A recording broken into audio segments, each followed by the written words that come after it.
within the Republican Party. I'm Teresa Tomeo, and Call to Communion with Dr. David Anders starts now.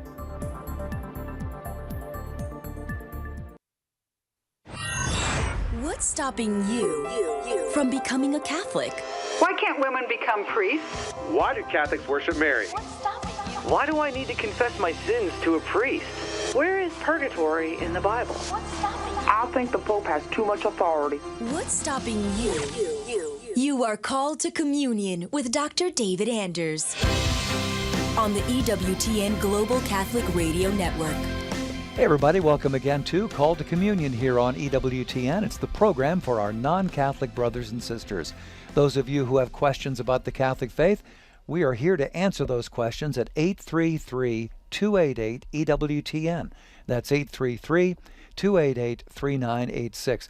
If you're listening to us outside of North America, please dial the U.S. country code and then 205-271-2985. You can also text the letters EWTN to 55000. Wait for our response, and then text us your first name and your brief question. Message and data rates may apply. You can also shoot us an email if you prefer that, ctc@ewtn.com, ctc@ewtn.com. A great resource there for all of you watching on TV today. All right, we are ready to go here. Charles Beery is our producer. We also have Ryan Penny as our phone screener, and Jeff Burson on social media. If you want to pose a question via YouTube or Facebook Live, we're streaming there right now. Jeff will pass on that question of yours to us here in the studio. If you put that question in the comments section, he'll see it, he'll shoot it over to us. I'm Tom Price along with Dr. David Anders. Tom, how are you today? Very well. How are you, my friend? Oh, I'm doing decent for this damp day we're having in Alabama. It is rather rainy, but we're going to get through it. Interesting question here from Victoria. She sent us this email to us. Hello, I am a college student in Minnesota at the University of St. Thomas, and I've always wondered why women aren't allowed to be priests. It seems silly in the 21st century that this is still a rule. I once heard it was because Jesus was a man, so priests have to be men. Well, that's ridiculous if that's why. So please, I would appreciate an answer on this because it really bothers me. Thanks, Victoria. Hey, Victoria. Thanks. I really appreciate the question, and I'm sorry that bothers you. So the short answer is that men are ministerial priests in the Catholic Church for the same reason that men are fathers and not mothers, right? I mean, it would be I can't be a mother, a woman can't be a father, and the priest's role with respect to the liturgical community is that of a father to a family or a bridegroom to a bride. And that's the reason why. And, the point you raised about Christ being a man and only appointing male apostles, that's also true. And so there's no precedent in Christian tradition for the ordination of women, not in canon law, not in liturgical history, not in theology, not in sacred scripture. So it's a universal practice of the Church going back 2,000 years. And theological reflection on that patrimony reveals, these deeper truths about the role of the priest in the liturgical community. Now, that being said, we need to specify baptized women in the Catholic Church are priests. They're priests according to their baptism, baptismal priests. The primary office of a priest is to offer sacrifice. Now, the ministerial priest in the liturgy effects the sacrifice of the Mass, right? It's the offering of the whole church, but the ministerial priest, through the power of consecration, effects that sacrifice. But the whole church offers, men and women alike. Men and women alike offer. And, of course, we all offer the gift of our very lives. St. Paul says we should offer our bodies as living sacrifices, that this is our spiritual act of worship, the worship in spirit and in truth that the Father seeks. And men have got nothing on women on this business. And this is why the holiest of all Catholics, of all human beings, of all creatures, is a woman. Yes. And down through history, women have been eminent in sanctity, in authority, in teaching, in rule and government, in all kinds of modes of life, both within and without the operation of the Church, and have their mark on the people of God is incalculable and inestimable and essential. sometimes women can do things by way of power and authority that men could never do. And I think of two women that come to my mind. One of them is St. Catherine of Siena, and she marched into Avignon and gave the Pope what for?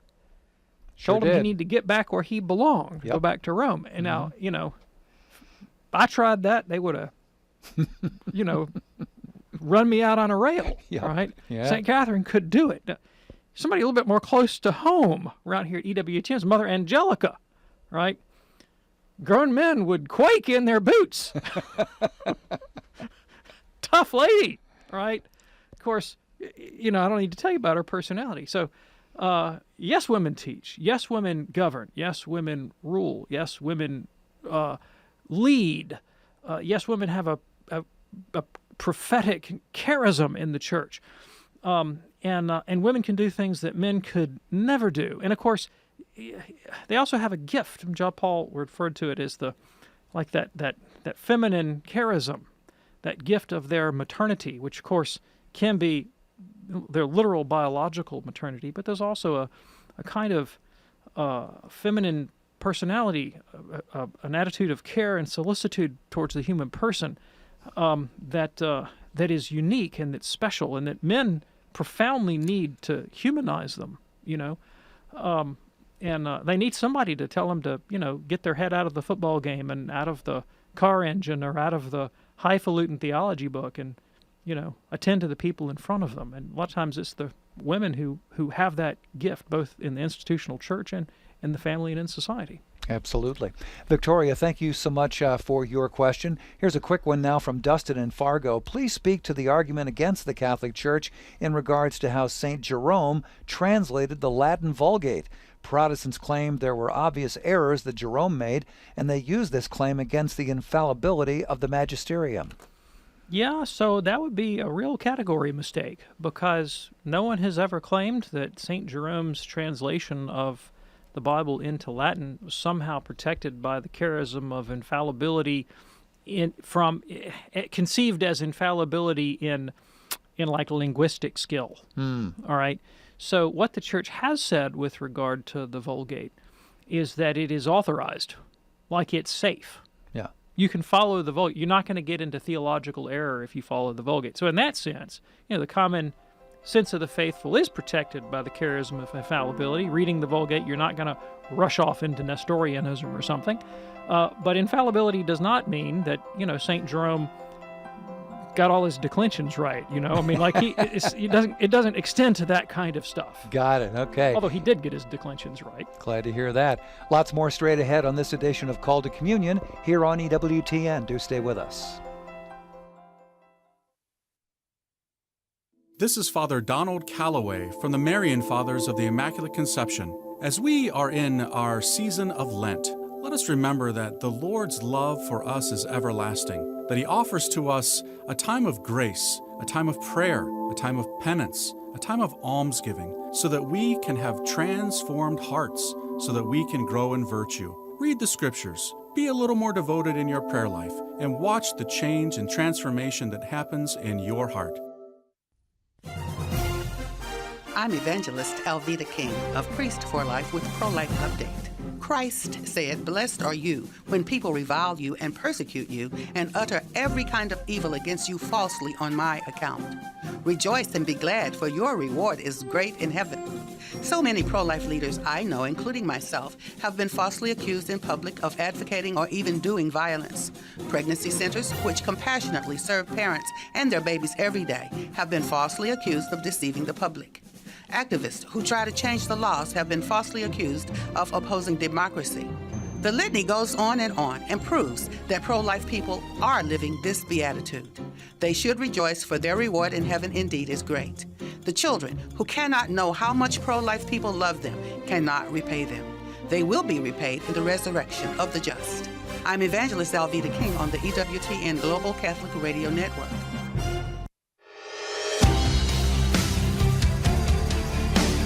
Call to Communion here on EWTN. We have open phone lines for you right now. If you have a question for Dr. David Anders, 833-288-EWTN. That's 833-288-3986. Call now.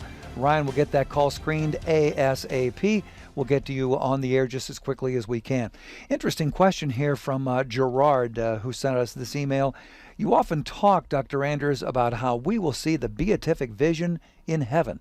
Well, if that's the case, what does Jesus mean when he says about those who are reviled for his sake that your reward in heaven will be great? Luke 6:23. Now, does that mean they will see the extra strength version of the beatific vision, or that there may be a swimming pool attached to their mansion, or that they will get lots of extra harp lessons? Which do you think Jesus means? That's from Gerald. Oh, that's a great question. Thank you. So, all of sacred Scripture is pretty clear that there are different degrees of reward in heaven. And so we won't all have the same experience. What we will all have is we'll be utterly filled, utterly satisfied. But your capacity, if you will, your receptivity to that will be determined by the degree of charity in your soul in this life. So it's the difference between filling a coffee cup to the brim and filling a swimming pool to the brim, if you want to go back to your swimming pool analogy. Yeah. Okay. Well, we thank you so much for that, Gerald. Thanks for your email. By the way, those of you watching on TV today, if you'd like to send us an email for a future show, here's the address, ctc@ewtn.com, ctc@ewtn.com. Lines are open here on Call to Communion, 833-288-EWTN. That's 833-288-3986. Amber sent us an email. I went through RCIA in 2003, but I left the church in order to practice Islam. How do I rejoin the church after so many years of denying it? Also, because I have a mood disorder and no religious Catholic family or friends, I'm worried I could be led astray again. Maybe the church is not for me. What say you?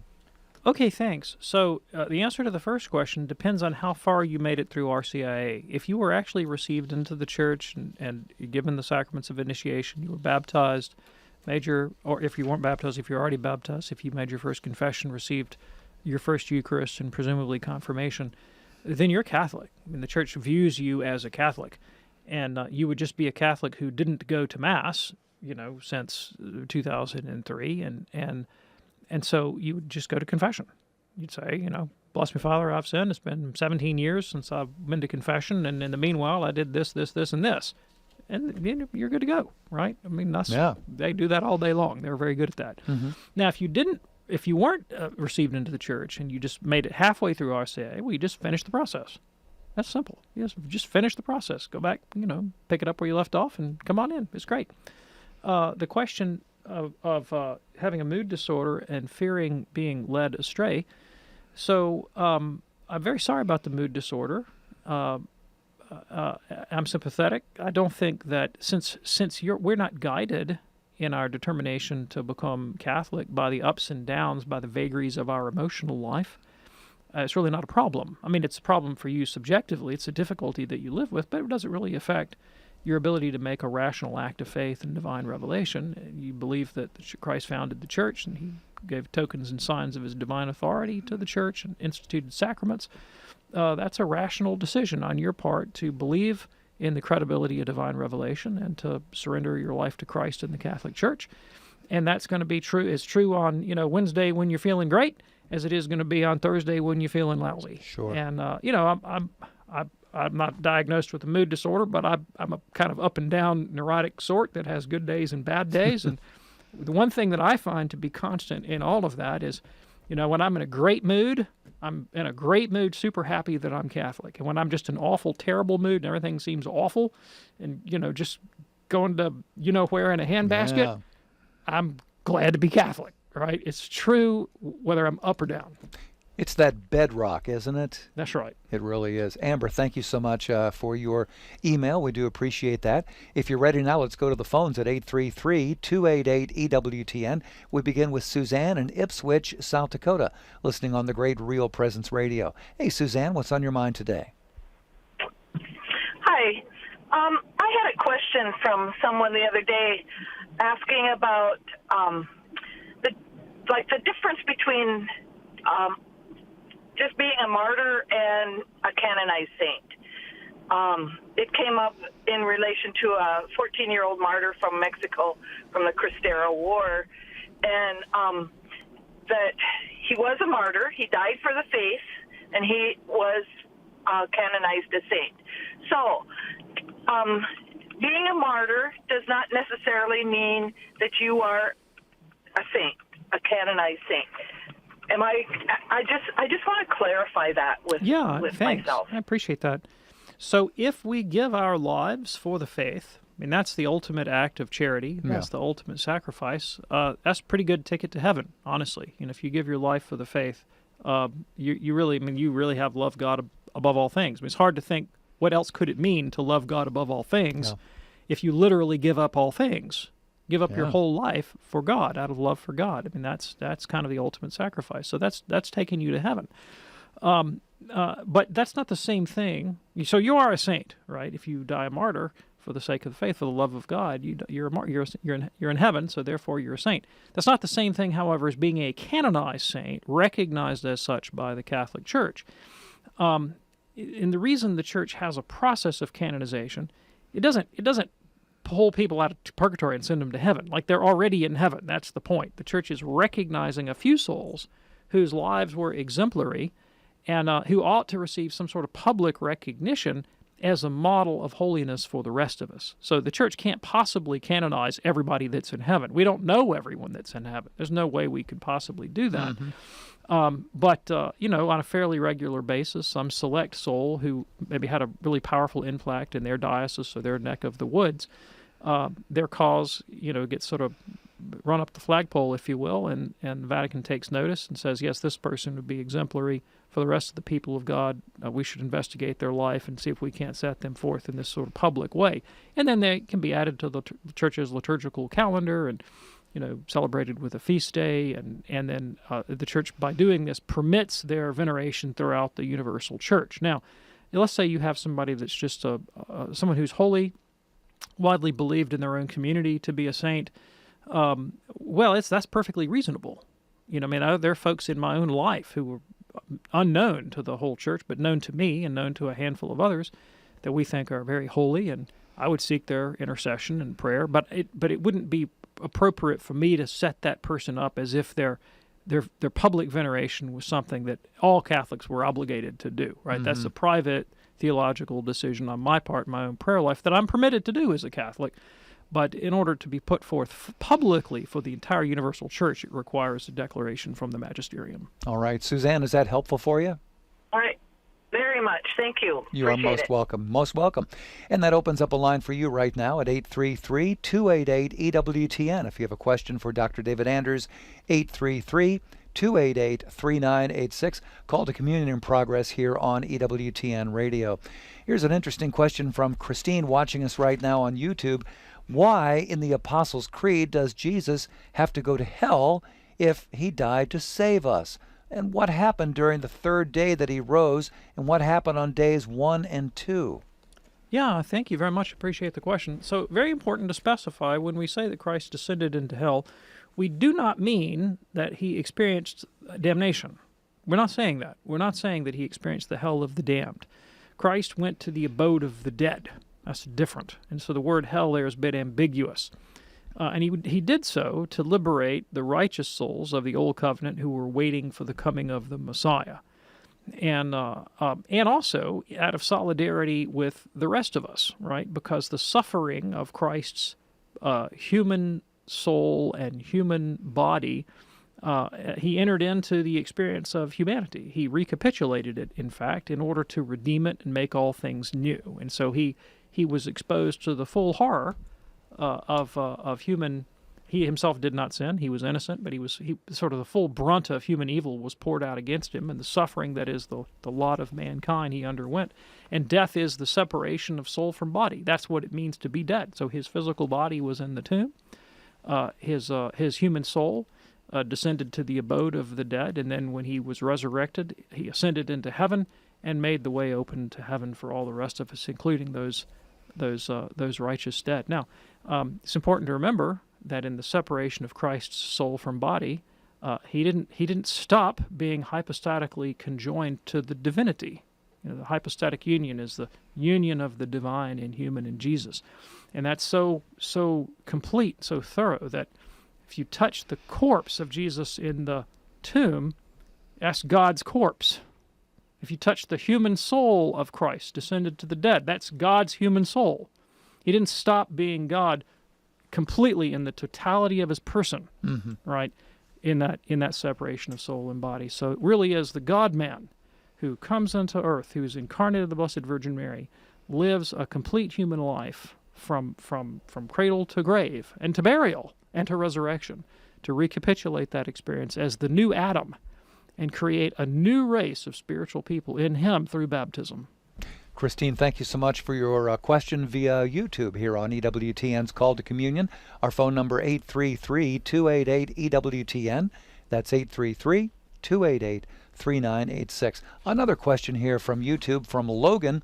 Logan says, it's my understanding that a marriage held by two baptized people is valid in the church even if they were non-Catholic. But does it change anything if one of those two people were anointed with oil in lieu of baptism? Okay, thanks. So a little bit of clarification. The valid baptism, emphasize that word, the valid baptism of any, not baptism, the valid marriage of any two baptized people is automatically a sacrament. Okay. But what counts as a valid marriage depends a little bit on whether or not you are a Catholic. So, for example, if two baptized Presbyterians promise themselves in marriage to one another in front of a Presbyterian minister, the Catholic Church recognizes that as a valid Christian marriage, and therefore it's sacramental. If two Catholics pledge themselves to one another in the presence of a Catholic minister, priest, or deacon, the Church recognizes that as a valid marriage, and thus it's automatically sacramental if they're both baptized. However, a Catholic is obligated by canon law to make those promises of marriage in front of a priest or deacon, a minister of the Catholic Church, unless they are dispensed from that obligation. So if a Catholic goes off and says those vows in front of the Presbyterian minister with the Presbyterian, that's not automatically valid, all right, unless they get a dispensation. And so that's the valid marriage of two baptized people is automatically a sacrament. Now the question about what if somebody's anointed with oil and not baptized? Well, then they're not baptized. So it could be a valid marriage, but it would be a valid natural marriage and not a valid sacramental marriage. Okay. Appreciate that. Thank you so much for your question. Here's one now from Basil in California who says, hey, Dr. Anders, my question concerns confession. When confessing impure sins, some of which can be very perverted and embarrassing, how much information do you have to give to the priest?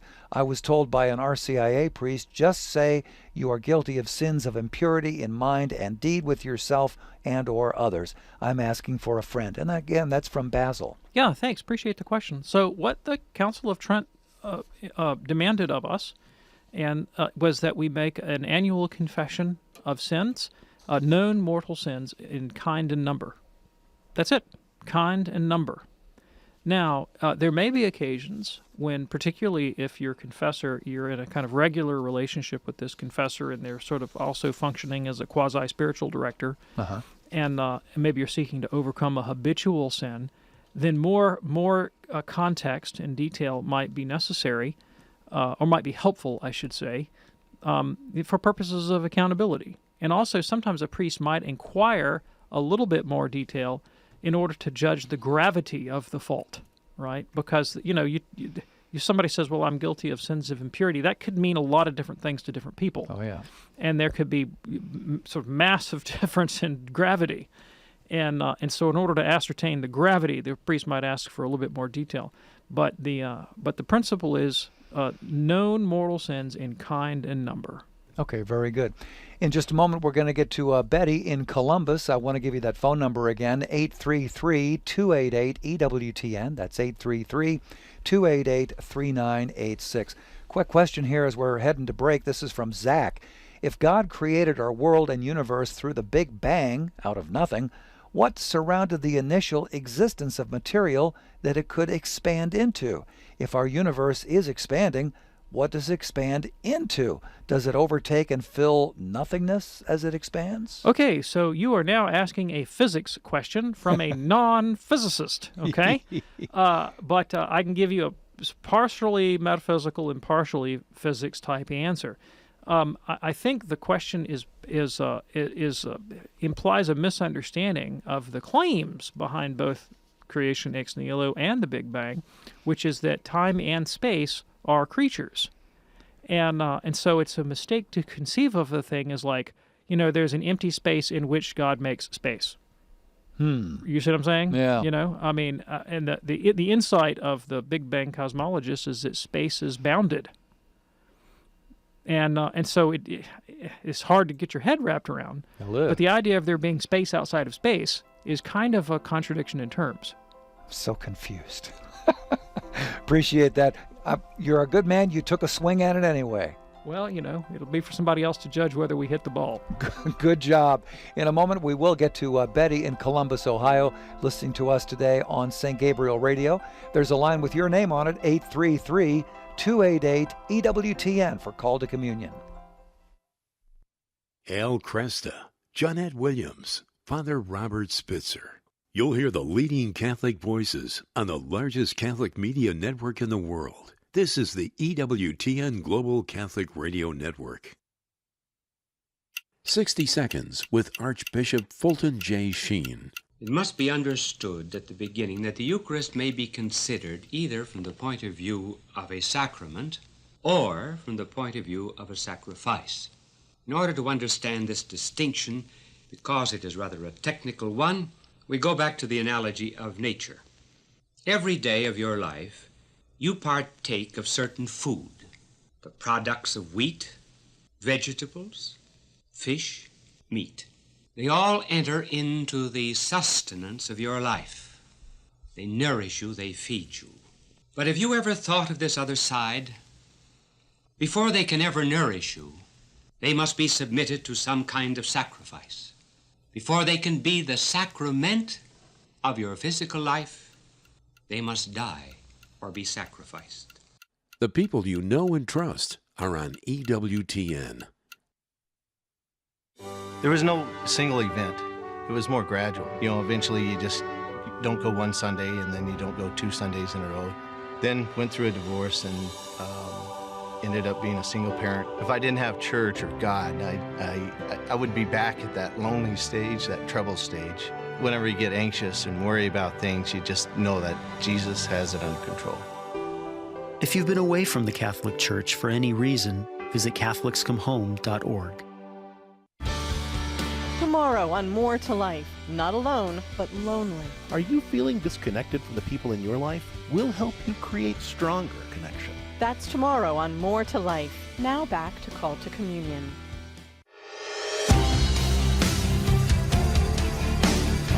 It's Call to Communion here on EWTN. Glad you could join us today. Our phone number, 833-288-EWTN. That's 833-288-3986. All right, as promised, here is Betty now in Columbus, Ohio, listening on the Blowtorch St. Gabriel Radio. Hey there, Betty. What's on your mind today? Hi. First off, I just want to say God bless you both. Thank you so much for having this program and letting me on. So I've been going to adoration lately, and it's brought up this conversation with my boyfriend. He goes, well, why are you even going to the church? I converted in 2016 after practicing for a long, long time, but then I finally got my conversion done.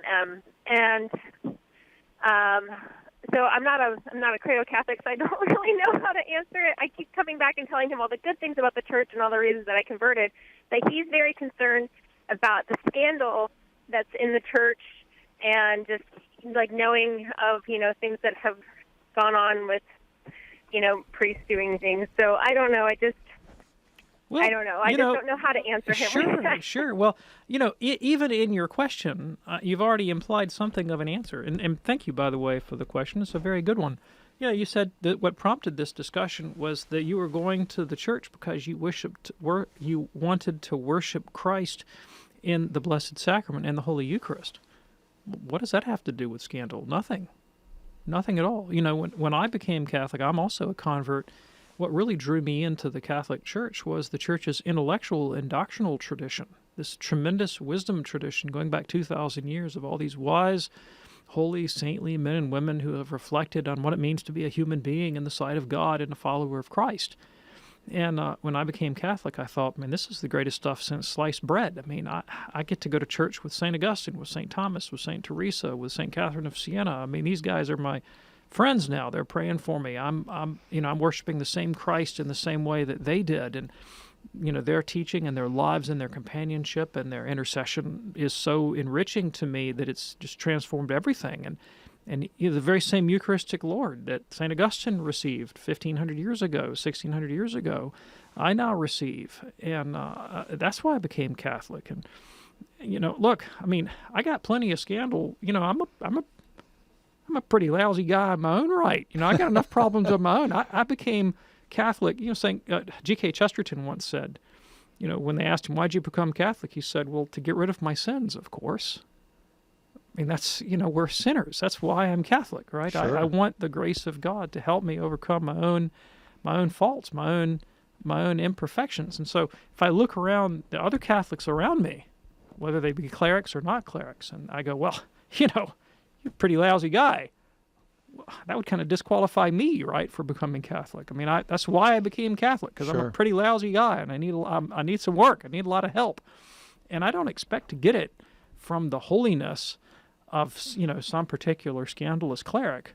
I mean, that's, it's too bad for him. I mean, he's missing out. He's not taking advantage of the graces of the Catholic Church, and maybe he'll go to hell.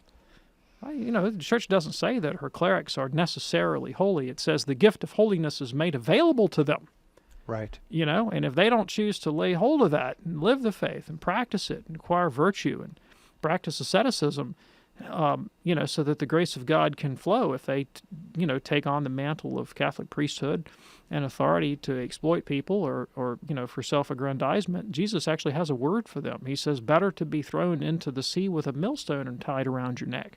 So he anticipated, Jesus himself anticipated that some people would follow him in positions of leadership, and they would do a lousy job of it. And he said, well, let me tell you what's going to happen to you guys. But that's not what draws us to the Church. Nobody becomes Catholic because of the holiness of, there are holy priests, don't get me wrong, but it's not the holiness of every individual priest for which I become Catholic. I become Catholic for the holiness of Christ made available to me in many ways, one of which is through the hands of the cleric who effects the sacraments. And, the beautiful thing in my life is when I go to the Eucharistic Adoration Chapel, it doesn't really matter to me who consecrated that particular host. Mm-hmm. He might have been a great guy, could have been a saint, could have been a scoundrel. It doesn't really matter. It's kind of like when the plumber comes to fix your house and he gets the pipes working. I hope he's a nice guy. At the end of the day, the pipe's going to work. There you go. And the priesthood is an office, it's a vocation, it's a calling in the Catholic Church, and powers are given to the priest in the same way that, tools are given to the plumber. And he can use them effectively, but he has an obligation to use them worthily. But I'm not responsible for whether he uses them worthily. He's responsible to God, and if he uses them in an unworthy manner, he might go to hell. And it'll be worse for him in hell. The other souls in hell and the demons in hell will go, oh, there's that priest. Because once a priest, always a priest. You go to hell a priest, you'll still be a priest in hell. And the demons and the damned souls will go, yeah, that guy really blew it. Betty, thank you so much for your question. It was excellent. This is Call to Communion here on EWTN. Hey, let's go to Frank right now in Fort Washington, Pennsylvania, listening on our longtime partner, Ave Maria Radio. Frank, what's on your mind today? Hi, thanks for taking my call. I'm not entirely sure how to pose this question, but it's about the problem of evil. So in the Brothers Karamazov, they talk about, there's this one scene where they talk about this girl who was being essentially abused, and the one brother says to the other that made a perfect world at the cost of abusing a child. Would you do it? And the brother says no. And so this is a problem with the problem of evil for me, because so often what I hear is the Christian will say something like, well, there could be a justification in the infinite universe with the infinite God, but that would imply that we have a God who sacrifices little children to perfect worlds. And that disturbs me. And and it feels like Christianity would commit me to the idea that no suffering ever has been ultimately unjustified, and then am I on the side of the suffering? I don't know if I'm really getting at my question very well, but do you see what I'm getting at? Yeah, sure, I do. I do understand the question. Let me try and come at it from a very different angle if I can. I think being a Christian, you talked about the problem of committing you to the idea that God sacrifices children in the interest of perfect worlds or something like that. But being a Christian also commits you to the idea that there is evil, and that evil is really evil, and that it's really atrocious, and that it's really intolerably absurd, all right? And what are your alternatives to that, all right? So let's say you're a naturalist, and you think that the only thing that there is that which can be seen and felt and tasted and smelled and measured, right? Just the extension of the physical universe. Well, in such a world, there really can't be evil. There can be suffering, yeah, but there can't really be evil. There's not really metaphysical evil in a purely naturalistic universe, because what we call evil is just the biological, neurological aversion that we have to certain destructive forces, right? And it's no more evil that a human be torn limb from limb than a rock be crushed, because essentially, basically, we're all just the same thing. We're all just continuous matter. The other alternative is, maybe you have a kind of a dualist universe in which there are two competing eternal forces, light and dark, spirit and matter. You might call them good and evil, but what sense can you give to the notion of evil if evil is just co-eternal with some other principle? Well, evil is just the side of the universe I don't like. But if it's still there, like competing alongside God, all right? Well, why pick one over the other? You could be Darth Vader and just say, well, hey, the dark side's more powerful, right? Well, who's to tell me I'm wrong, right? It's not. You can't really call it evil, not in the sense of the kind of atrocious absurdity that we feel intrinsically it ought to be just thrust away and destroyed. Not that kind of metaphysical sense of evil. So what's the Catholic view on the thing? Well, the Catholic view is that reality as such is good. To exist is to be good and to be intelligible, that it makes sense. That I can grasp reality in a concept, right, if imperfectly. And that the goodness of anything is to realize the truth of its own nature, the truth of its own being, which ultimately is a participation in the ultimate truth and the ultimate good that is God. And evil, rather than being an independent substance, like the dualist holds, is really the privation, the loss, the lack of being, of truth and goodness. It's deflecting away from the realization of our true nature somehow, right? Like if I'm supposed to be rational and free and loving and kind, if I fall away from those things that really are contrary to my natural good, natural purpose, then that's what we call evil. It's not a substance. It's sort of the lack of a thing. Now, keep in mind what that implies. That says that if to be is to be intelligible, to be good, to fall under a concept, to be graspable, for there to be a purpose, an end, a goal of life and of the universe itself. And evil is a deflection away from that kind of non-being, that in a sense, evil itself becomes unintelligible. It becomes the ultimate absurdity, the ultimate irrationality. And then it's that much more deplorable, right? Because there is, in a sense, no justification for it. It's literally that has no good reason. Yeah. That's precisely what makes it to be evil, right? Which is why the saints, like Augustine and Thomas, would say that sin is nothing other than irrationality. Wow. And that to be good, to be virtuous, is to be fully rational, to fully realize our nature as beings created in God's likeness and image with this gift of rationality and freedom, the ability to participate more and more fully in the ultimate goodness that is God. And so, the intelligibility of the universe there is this opportunity to participate in that ultimate rational being, that ultimate goodness that is God himself, through these progressive layers of growth in virtue and holiness through the free exercise of my own will and intellect, growing more and more into him. And is that a story worth telling? Well, yeah, it is. It's a story quite beautiful. All right. Frank, is that helpful for you? Yes, thank you. You are most welcome. Appreciate your call. It is Call to Communion here on EWTN. Fascinating text that just came in here. This is from Debbie watching us on YouTube. Debbie says, Catholicism is intriguing to me, but all the scriptures and, not scriptures, sculptures, robes, rituals, grandiose gold and bronze objects, those are a turnoff to me. I crave God. These objects are distracting to me. Any advice there? Yeah, thank you. Appreciate the question. So, the embellishments, the adornments that you find occasionally and not always in the church are there to help us realize the solemnity of the forms that we celebrate, because these were given to us by Christ.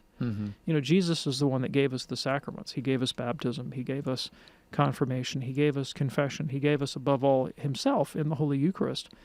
And he gave us himself in his word, and especially in the Gospels.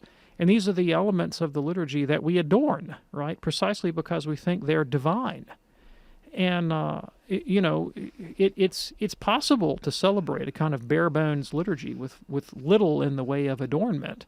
But to strip all adornment from the church and the liturgy, as if the sacraments were just ordinary things, would be a grave injustice. Sure. And there have been churches throughout history that have sought to do that, that have whitewashed the church and eliminated or attempted to eliminate all forms of adornment or embellishment, precisely for that reason, that they do not want these elements, these forms, to be seen as intrinsically divine or connecting with us with God in a unique way, but as mere occasions for us in our own interior lives to contemplate or to remember, or to symbolize. And so what they've done is they've sort of moved the locus of holiness, if you will, from the external rites that Christ gave us to my own subjective experience. All right, and but that comes with its own set of problems, right? Because my subjective experience is pretty wacky from time to time.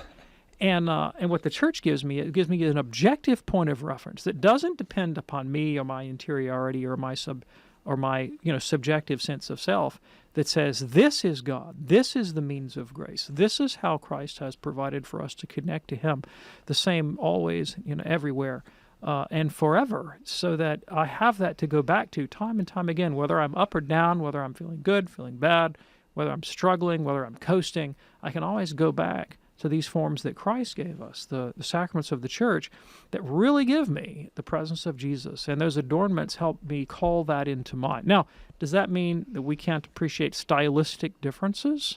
Of course you can. And in some churches, some parishes, some rites of the church, sort of lean more heavily on some of those adornments than others. And it's perfectly legitimate for you to seek a congregation within the Catholic Church that maybe, liturgically is a bit less alien to you, less alienating, and then you kind of grow into the thing, just like you learn to like your mother-in-law's cooking after a while. Oh boy, careful now, very careful. I don't know about you, David, but I am drawn to that kind of beauty, whether it's a beautiful piece of music or it could be a gorgeous altar or a beautiful statue, which really at the end of the day is a holy reminder, as Mother Angelica would say. My first exposure to Catholic liturgy was when I really got into choral singing. Oh, really? When I was in high school, and I had no thought at all of becoming Catholic. We were singing Mozart's Requiem and masses by Bach and this sort of thing. And I even then, when my Latin was not all up to snuff, I didn't know quite what I was saying always, but I remember being just blown away by the beauty of it. And and the thought began to occur to me, this is part of a tradition, and the sense of transcendence and power and holiness and being sort of taken out of myself through these powerful forms and rituals was quite compelling, even when I had no interest in becoming Catholic. Debbie, thanks so much for checking in with us on YouTube today. We do appreciate that. Call to Communion here on EWTN. I don't know if you've ever heard the little features that we air from time to time on EWTN radio that they're called Bookmark Briefs. These are generally Doug Keck speaking with the author of a new book, and the author will talk a little bit about why they wrote the book and what it's all about, And then, we air those from time to time on the radio side.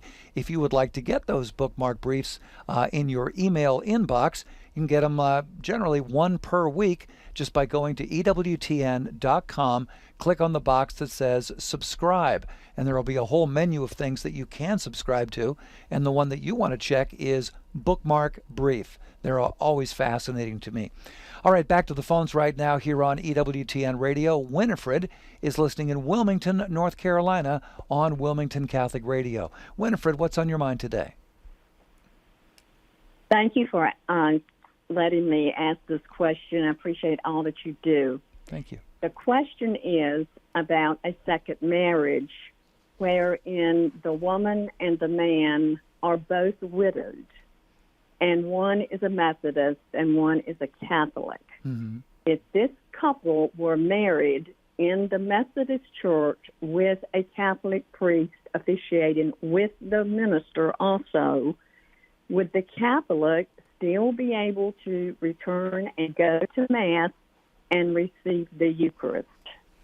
So if the Catholic priest was authorized by his bishop to do that, and then the answer would be yes, right? In the presence of the Catholic priest, if he received the vows or he witnessed the vows of the Catholic couple, could be sufficient, provided he had the permission of his bishop to do that. So I'd have to know. I'm not a canonist, and I don't know the details of this case. So what's necessary for a Catholic in canon law to have a valid marriage is that the vows be witnessed by a Catholic priest or a Catholic deacon. It's most appropriately done within a Catholic church. That can be dispensed. The bishop can give permission to have those vows said in another location or even be witnessed by another party. So, presumably if a Catholic priest did this, I'd like to think that he had his bishop's permission to do that. But that's what it would hang on. There you go. Winifred, thanks so much for your call. Let's go to Maria in Cleveland right now, listening on AM 1260, The Rock, a first-time caller. Maria, what's on your mind today? Hi, guys. Thank you for taking my call. I'm a first-time caller. My question's regarding Matthew 23, verses 8 through 10, specifically verse 9. Where it says, do not call anyone on earth your father, for one is your Father, and he who is in heaven. I'm troubled by that. Obviously, we've been calling priests fathers forever. So, yeah, sure, absolutely, no problems. I really appreciate the question. So you'll notice if you go back and read the entire chapter that Jesus never mentions the Catholic priesthood here, either positively or negatively. It's just not the topic that's under discussion. Mm-hmm. Nor does he address the propriety of calling your own dad, Dad. And nor does he have in mind the propriety of referring to the prophets and leaders of the Old Testament with terms of paternal affection. And I'm thinking, for example, of Elisha the prophet. When Elijah is taken up into heaven, what does Elisha say? He says, my father, my father. Yeah. The chariots and the horsemen of Israel. So, nor is he thinking about the apostles when they refer to themselves as father. St. Paul says to the Corinthians, I became your father through the gospel. He writes to Timothy and says, Timothy, my son.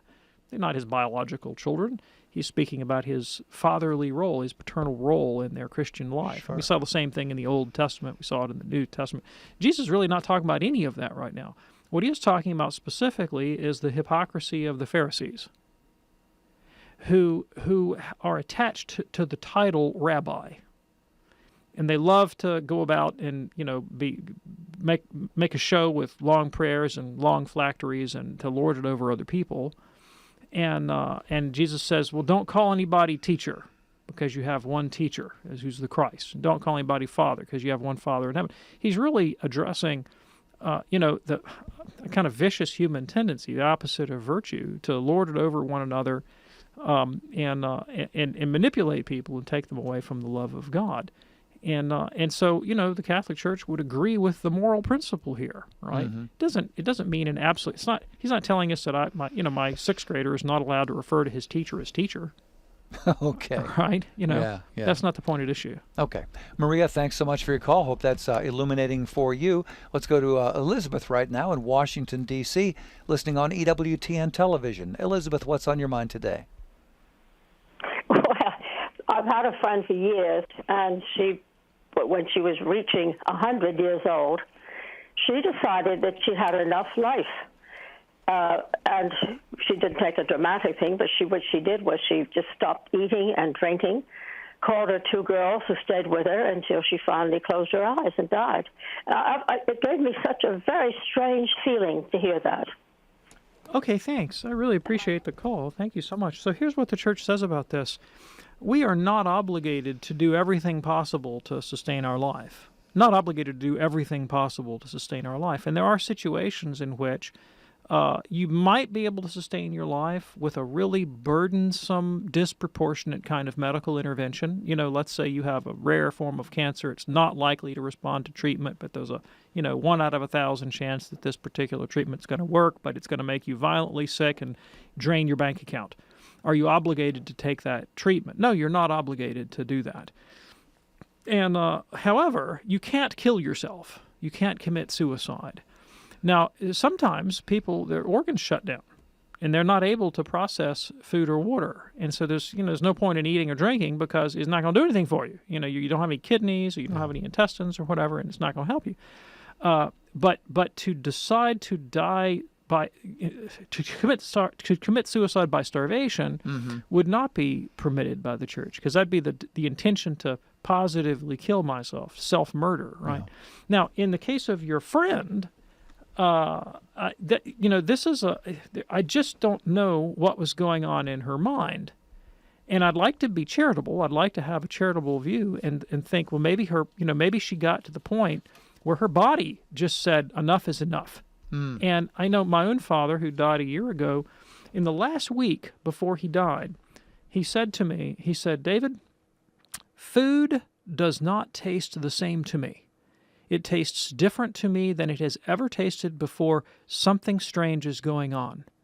Well, now I know what was going on. His body was shutting down. His organs were shutting down. And so he had no interest in food. He couldn't, you could physically put food in him, and he did have a few bites here and there and a few drinks, but his body started to swell. It just wasn't going anywhere. And he wasn't going to sustain his life. Yeah. And so, voluntarily not eating under such circumstances wouldn't really be an act of suicide, it'd be an act of resignation. Somebody's 100 years old and they say, I'm done eating. I'd like to kind of think it was probably more the second thing than the first. Okay. Appreciate that. Thank you so much for your call, Elizabeth. Hope that's helpful for you. We have just enough time for Betty in New Jersey. Betty, we just have about 30 seconds here. What's your question today? Well, I'm a baptized Catholic at the Eastern Vigil of 55 years, and I have a best friend. Her name is, she's a Lutheran, and she said there's no such thing as purgatory. Where is that in the Bible? And the venial sin, she says, is either heaven or hell. Could you give me an answer for that? Sure. I've only got about 10 seconds to go. I'll do the best I can. So first of all, purgatory is in sacred scripture, but there'd still be a purgatory even if it weren't, right? Because we know the existence of purgatory from passages like 2 Maccabees chapter 12, from Paul's prayers for his friend Onesiphorus in the pastoral epistles, other texts that I don't have time to get into now. But we also know it from sacred tradition, which is also divine revelation. And we also know it from the authoritative teaching of the church, which is guided by Christ's Spirit and given the promise of infallibility, right? With venial sin, well, it's St. John himself who tells us in 1 John 5 that there is sin that does not lead to death and sin that does lead to death. And St. James tells us that the man who can control his tongue is a perfect man, but most of us stumble in many ways. That's not the same thing as committing those grave acts that separate us from the love of God, like these vices that St. Paul lists in Galatians 5 that are clearly mortal. So these distinctions are biblical, these categories are biblical, but more importantly, they're biblical, but they're also taught by sacred tradition and the teaching authority of the Catholic Church. And that's what your friend really has to come to terms with.